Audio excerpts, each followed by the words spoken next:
Soren Kierkegaard was a brilliant, gloomy, anxiety-ridden, often hilarious Danish 19th century philosopher, the author of 22 books, of which 3 continue to make his name. He was born in an immensely wealthy family in Copenhagen in 1813, the youngest of 7 children. Death was around him constantly from a young age, and was to obsess him throughout his career. It is, in a sense, his only theme. Not only was he extremely physically frail, by the time he was 22, all his siblings had died, except for he and a brother. It drove him to furious production of books over 15 years. On a single day in 1843, he published no less than 3 works. He wasn't writing for the money, he was working to save himself, and, he thought, humanity. As it happened, he made it to the age of 42, then died of an excruciating spinal disease. In Either Or and Fear and Trembling, what Kierkegaard wants us to do above all is wake up and give up our cosy sentimental illusions. He systematically attacks the pillars of modern life, our faith in family, our trust in work, our attachment to love, and our general sense that life has purpose and meaning. His enemies were the smug in all their guises, particularly the prosperous Danish haute bourgeoisie and the members of the established Danish church. He tells us, "As I grew up, I opened my eyes and saw the real world, and I began to laugh, and I haven't stopped since. I saw that the meaning of life was to get a livelihood, that the goal of life was to be a high court judge, that the brightest joy of love was to marry a well-off girl, that wisdom was what the majority said it was, that passion was to give a speech, that courage was to risk being fined $10, that cordiality was to say you're welcome after a meal, and that the fear of God was to go to communion once a year. That's what I saw, and I laughed." Kierkegaard was especially caustic about the 19th century understanding of love and the new ideology of passionate marriage, which aimed to unite desire with prudence and suggested that one could enjoy all the thrills of a love affair and at the same time all the stability of a long-term relationship.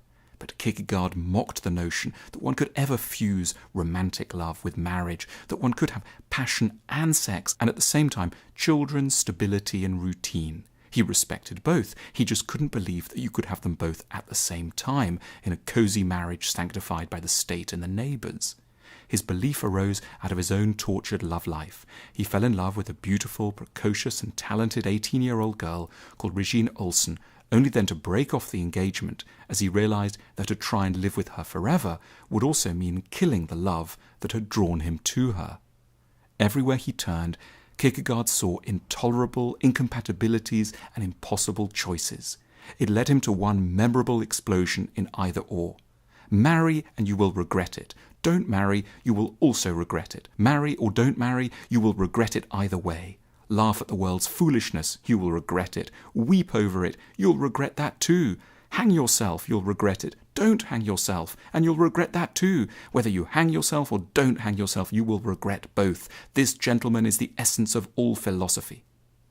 The mention of laughter is not a coincidence. Key to Kierkegaard's philosophy is that the only intelligent, tactical response to life's horror is to laugh defiantly at it. Rarely is a philosopher taken humour as seriously. Kierkegaard is often described as the founder of the philosophical movement known as existentialism, because in him we find all the themes that would so interest later thinkers like Sartre, Camus and Heidegger.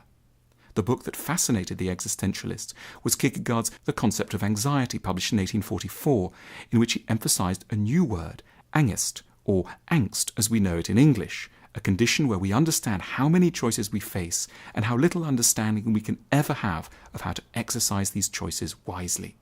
As Kierkegaard wrote, life can only be understood backwards, but must be lived forwards. Our constant angst means that unhappiness is more or less written into the script of life. As he wrote, "Anyone who has given the matter any serious thought will know that I'm right when I say it's not possible for anyone to be absolutely and in every conceivable way completely content, not even for a single half hour of his life. No one has come into the world without crying. No one asks when you want to enter the world. No one asks when you want to leave. How empty and meaningless life is. We bury a person, throw 3 shovels of earth over him, drive out in a coach, drive back in a coach, and console ourselves that we still have life enough left to live. But really, how long is 70? Why not just get it over with straight away?" For Kierkegaard, there was, however, one answer that he put forward ever more stridently in his later works: Jesus Christ. Kierkegaard loathed the Christianity of the established Danish church, but he adored the simple truths of the Gospels that his father had taught him as a boy.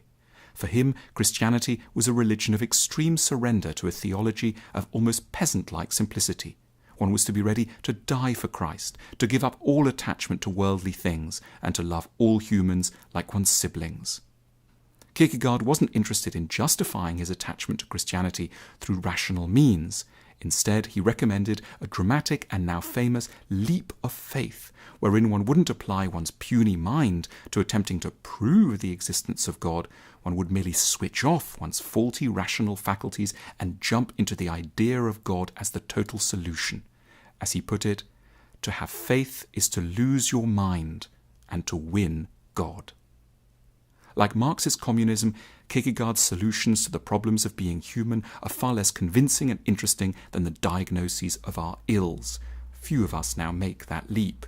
But Kierkegaard deserves our attention for the beautifully bitter, caustic look he cast on the human condition. He's one of the few philosophers one can turn to when the world has badly let us down, and we're in need of a friend who can fully understand the dark places we're in once the sentimental illusions that normally keep us going fall away.